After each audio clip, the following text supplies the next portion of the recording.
Boa noite. Manifestação pela vida. Familiares e amigos da jovem de 18 anos e do sobrinho de 2 que morreram depois de atropelados semana passada em Santos fizeram passeata no domingo para pedir justiça e mais segurança no trânsito. A cor da paz estava nas camisetas, cartazes e balões. Familiares e amigos se reuniram no local do acidente próximo ao túnel. Muito emocionados, de mãos dadas, eles fizeram uma oração para Enzo e Isabel.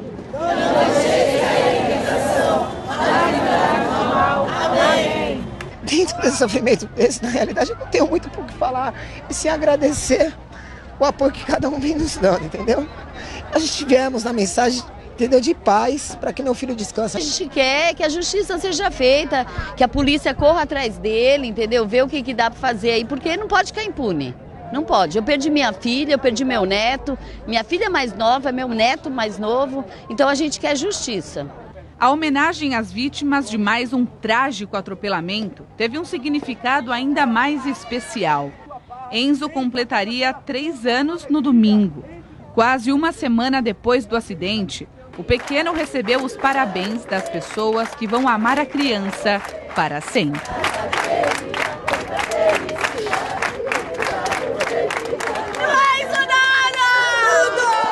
A passeata pela paz reuniu mais de 500 pessoas em um dia de muita chuva. Eles saíram da Avenida Valdemar Leão e seguiram pelo Canal 1 até a praia. Centenas de pessoas formaram um coração na areia. Paz, Senhor, paz! Mais prudência nesse mundo, por favor! O acidente foi na última terça-feira. A estudante Isabel Cristina Siqueira, de 18 anos, e o sobrinho Enzo Henrique, de 2, estavam no canteiro central quando foram atingidos por este veículo, que, segundo testemunhas, estava em alta velocidade. A tia do menino foi levada à Santa Casa de Santos, passou por cirurgia e chegou a ficar internada na UTI, mas não resistiu. A criança morreu no local. Estas imagens, gravadas minutos depois, são do circuito de monitoramento do posto de combustíveis que fica na mesma avenida. O motorista sai do automóvel junto com um passageiro também nervoso. Minutos depois, ele volta e foge. No dia seguinte, um protesto interrompeu o trânsito nos 2 sentidos. Manifestantes colocaram fogo em pneus e bloquearam uma das pistas com um caminhão. Tá fácil matar uma pessoa, né? Então eu quero que a justiça seja feita, que realmente seja feita e não pegue, apresente ele na delegacia e solte ele no dia seguinte, que é o que acontece geralmente. Então, o que eu peço é isso, é justiça, porque meu filho e minha irmã não voltam, infelizmente, nosso coração sangra. Tá sendo muito difícil esses dias, todos esses dias não consigo comer, eu não consigo dormir, para pensar tá difícil. Amanhã a gente vai começar a colocar as coisas no lugar, tentar colocar as coisas no lugar, porque a nossa vida continua sem metade, né, do que a gente planejava. Mas é isso aí, vamos seguir em frente, que seja feita a justiça de verdade, não de mentirinha por debaixo dos panos, que nem sempre é feito. O motorista do veículo, um menor de idade, foi identificado logo depois do acidente. A expectativa é que ele se apresente à polícia nesta semana. Morreu neste domingo, aos 65 anos, o jornalista Amaury Alexandrino. Ele trabalhou no extinto Cidade de Santos, foi correspondente dos jornais O Globo, o Estado de São Paulo, Folha da Tarde e Folha de São Paulo. A cerimônia de cremação foi hoje à tarde no Memorial, em Santos. Um caminhão desgovernado caiu em um canal de Santos hoje de manhã. O motorista não ficou ferido. O veículo caiu neste canal no bairro Caneleira, na zona noroeste. Um guincho foi deslocado no começo da tarde para retirar o caminhão. O acidente provocou o vazamento de parte do combustível. Segundo a Secretaria de Meio Ambiente da cidade, a empresa responsável pelo basculante vai ser multada e terá que pagar pela limpeza da área. A temporada de cruzeiros começou no último fim de semana em Santos. Serão 66 dias de operações. A expectativa é que quase 500 mil de turistas passem pela região. O Sirena, de bandeira das Ilhas Marshall, foi o primeiro navio da temporada de cruzeiros a atracar aqui. trouxe 1.048 estrangeiros da América do Norte para passear na costa brasileira. A embarcação ficou cerca de 10 horas no Cais Santista e agora segue para Santa Catarina. Outras 86 escalas estão previstas para a região. É uma temporada muito parecida com a anterior, mas eu já estou vendo uma movimentação grande, segundo as agências está vendendo bem, então eu creio que vai ser uma temporada boa. Ao todo, 11 navios como este vão atracar aqui no Concais até o final de abril. A expectativa para essa temporada é que 470 mil pessoas passem pelo terminal de passageiros do Porto de Santos. O primeiro navio com embarque de passageiros sai dia 19 e nesse ano tem uma novidade na rota turística. Foi aberto agora o destino Camboriú, fazer um roteiro bem bacana, que é uma região muito bonita, né? E então já é mais um destino. Eu acho que o Brasil, ele precisa, e os armadores estão indo buscar novos destinos turísticos, porque o Brasil é lindo, nós temos destinos maravilhosos e os armadores estão indo buscar para ter o seu diferencial para os passageiros.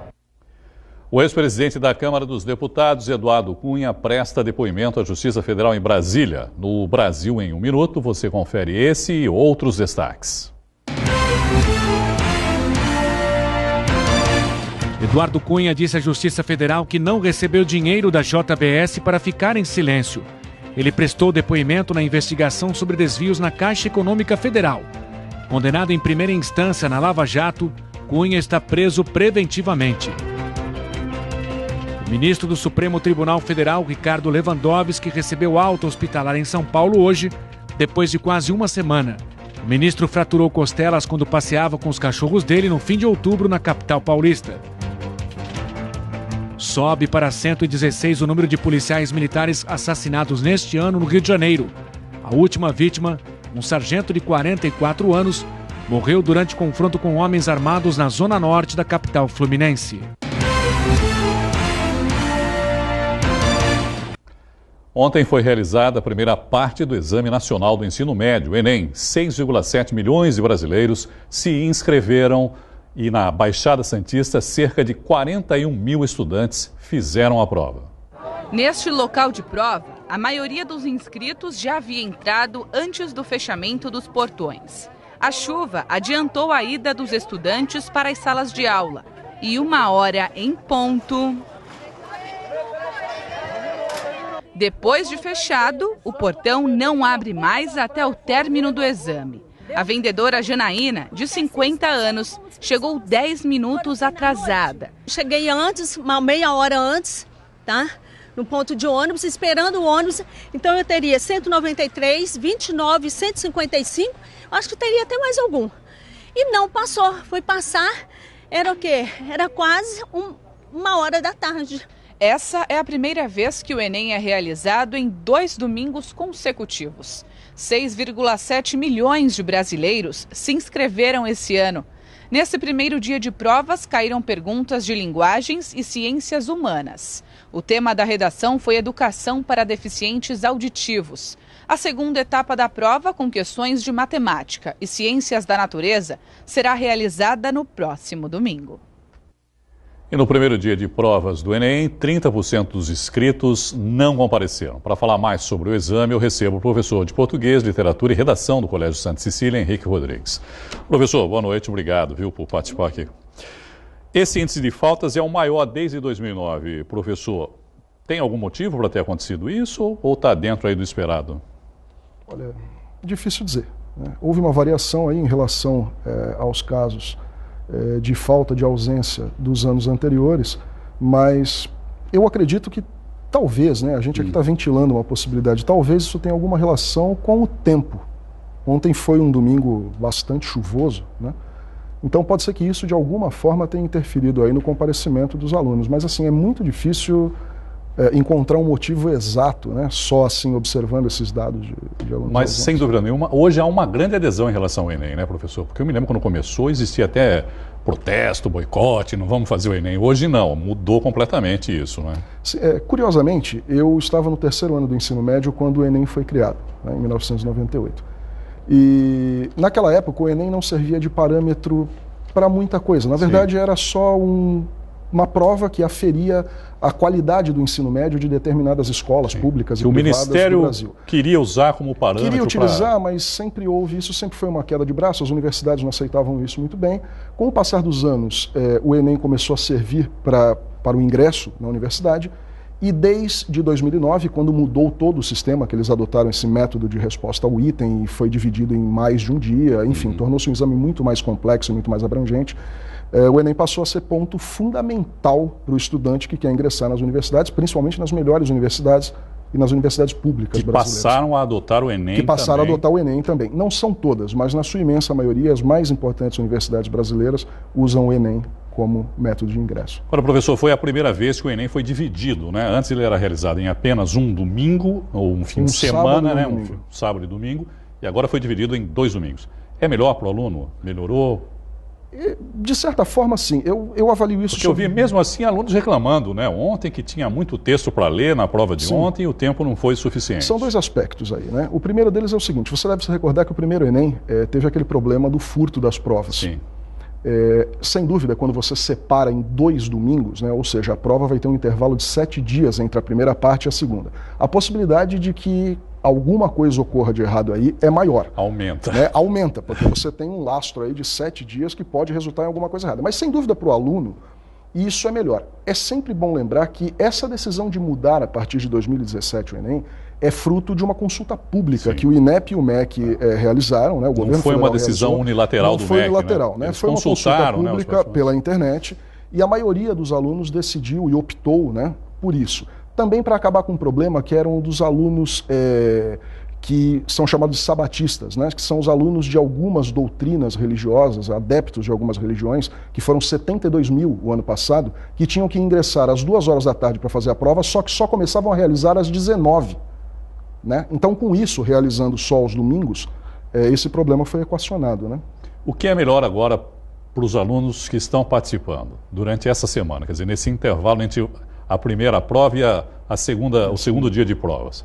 Descansar, rever matéria, não fazer nada, o que é melhor, professor? Eu acho que rever algumas coisinhas e parar para refletir a respeito do, já que você fez a primeira metade, os 50% iniciais da prova, parar para refletir a respeito do modelo de prova, né, do estilo de prova que foi imposto esse ano e dar uma revisada em alguma coisa. Agora, se matar de estudar entre uma primeira parte e a segunda, nem pensar, porque isso não vai dar resultado nenhum, vai atrapalhar, inclusive. Eu tinha um professor que costuma dizer, o que você tinha que aprender, já aprendeu. Não vai ser essa semana que vai, né, aprender. Uma das surpresas, né, diria, em relação à prova de ontem, foi justamente o tema da redação, né, que surpreendeu muitos alunos que participaram, que foi educação inclusiva para deficientes auditivos. Foi um tema interessante. Poderia ter sido um outro tipo de tema, professor? O tema da redação envolve uma gama, né, de variáveis. O tema é importante, ele não perde de forma nenhuma em importância, né? É um tema relevante.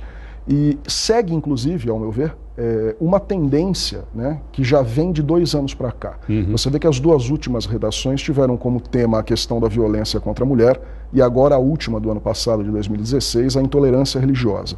Esse ano nós estamos falando de inclusão, né? São pautas muito semelhantes, mas é evidente que por uma série de outras coisas, a sociedade, os professores, as escolas, os cursinhos acabaram se pautando por temas que aparentemente estão mais em evidência, na verdade estão mais expostos na mídia, né?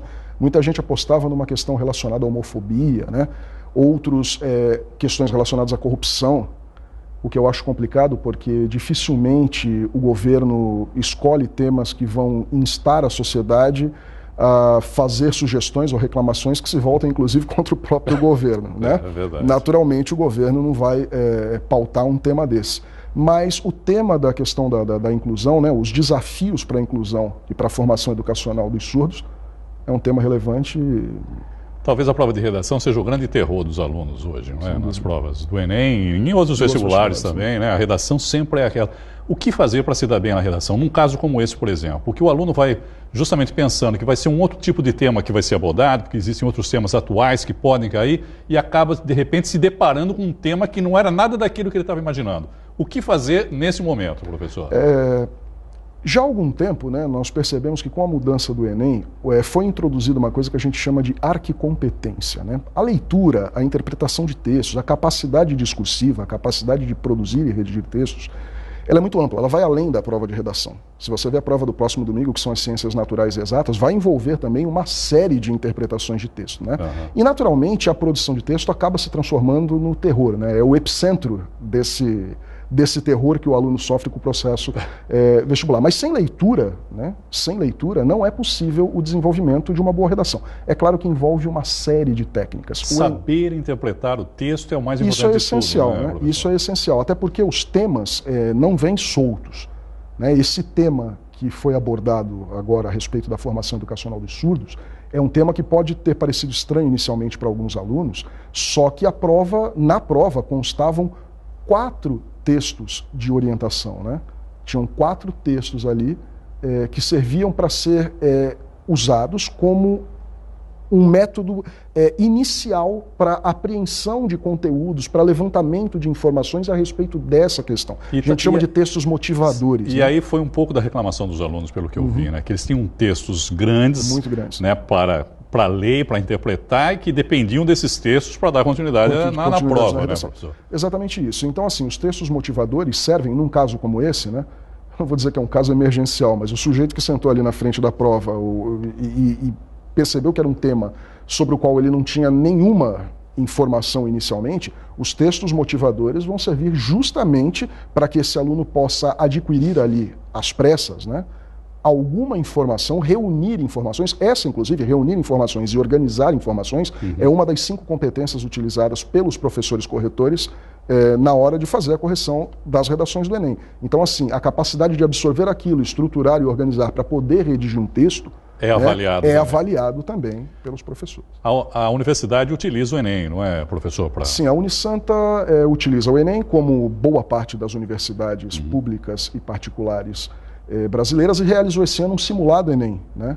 Em setembro houve uma prova simulada do Enem, aberta a alunos de ensino médio, né, da rede pública e privada, e que inclusive os 50 primeiros colocados nesse simulado Enem, que obrigatoriamente tem que fazer também o Enem oficial. Claro. Esses 50 primeiros colocados no Enem, no simulado Enem da Unisanta, tem descontos na mensalidade. Isso né? é legal também, né? Bacana. Treina e de repente já consegue uma bolsa. Vou agradecer aqui o professor do Colégio Santa Cecília, o professor Henrique Rodrigues. Muito obrigado, viu, pela entrevista e uma boa noite. Eu que agradeço, boa noite. Falar de futebol, o Santos reassumiu o 2º lugar do Brasileirão e segue a 6 pontos do líder Corinthians. No sábado, o Peixe venceu o Atlético Mineiro por 3-1 na reestreia de Elano como técnico interino. Jogando na Vila Belmiro, a aposta de Elano foi Arthur Gomes. E o atacante correspondeu abrindo o placar de cabeça aos 45 do primeiro tempo. O Atlético Mineiro empatou no início da segunda etapa com Fred, também de cabeça, 1-1.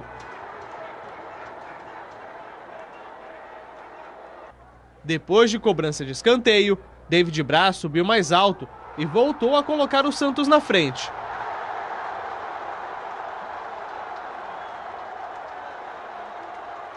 O Galo até assustou com 2 bolas na trave em 2 minutos, mas quem não faz, leva. Bruno Henrique driblou na ponta e cruzou para Ricardo Oliveira. Final, Santos 3, Atlético Mineiro 1.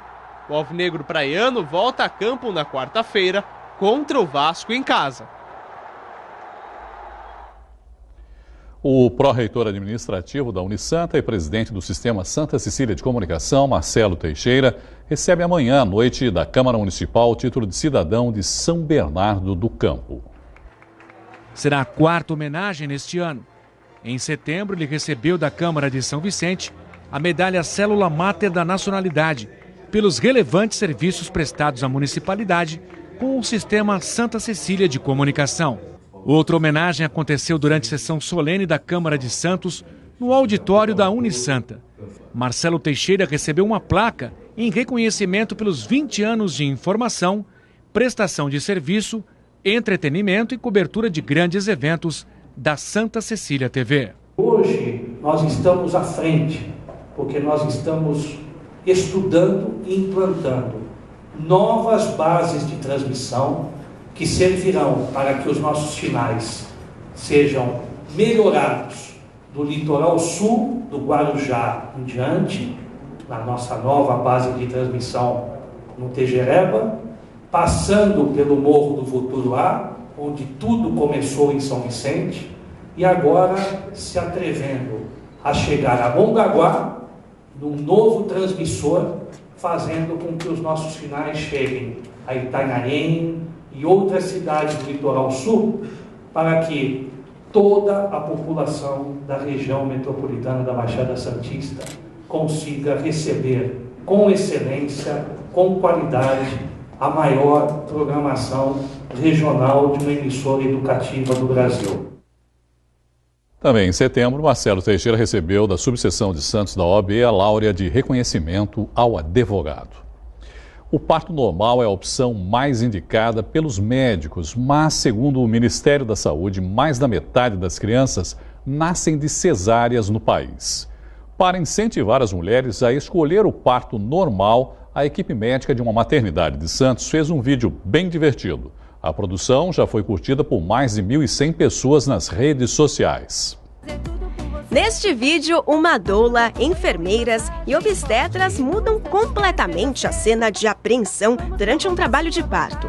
Na gravação, a equipe médica e as futuras mamães dançam uma paródia da música Paradinha da cantora Anitta. A produção foi coordenada por estas profissionais do Hospital São Lucas em Santos. Tudo começou por causa de um vídeo parecido que viralizou nas redes sociais, feito por enfermeiras do Rio Grande do Sul. Eu achei lindo, fala direitinho dos 10 passos para o parto normal, muito legal. E aí começou o papo dentro do Face. No mesmo dia que a gente falou em fazer, eu fiz a letra. E depois mostrei aqui para todo mundo, das meninas, para ver se elas gostavam, se elas queriam participar. A gente queria mostrar que o trabalho de parto pode ser um momento legal, pode ser um momento gostoso, não é necessariamente um momento de sofrimento, né? Que a dor existe, ela existe, mas ela vem e passa. O clima foi de alegria durante toda a gravação, mas o objetivo principal é chamar a atenção para a importância do parto normal adequado. A preocupação não é só da equipe santista. O Ministério da Saúde orienta todas as redes a dar autonomia à mulher sobre o tipo de parto que ela deseja fazer. A OMS recomenda que o parto normal sempre seja a primeira opção. Você tem a cesárea com algumas complicações que você não vê no parto normal. Parto normal bem evoluído, bem acompanhadinho, ele é muito mais seguro e tranquilo para a mamãe. Lidinalva participou do projeto e o parto dela também foi filmado. O primeiro filho da administradora de empresas nasceu de cesariana. Com o pequeno Miguel foi diferente. O menino nasceu de parto normal. A recuperação é bem melhor e a mãe se sente mais confortável, né? E tanto para a mãe quanto para o bebê, o parto normal é bem melhor.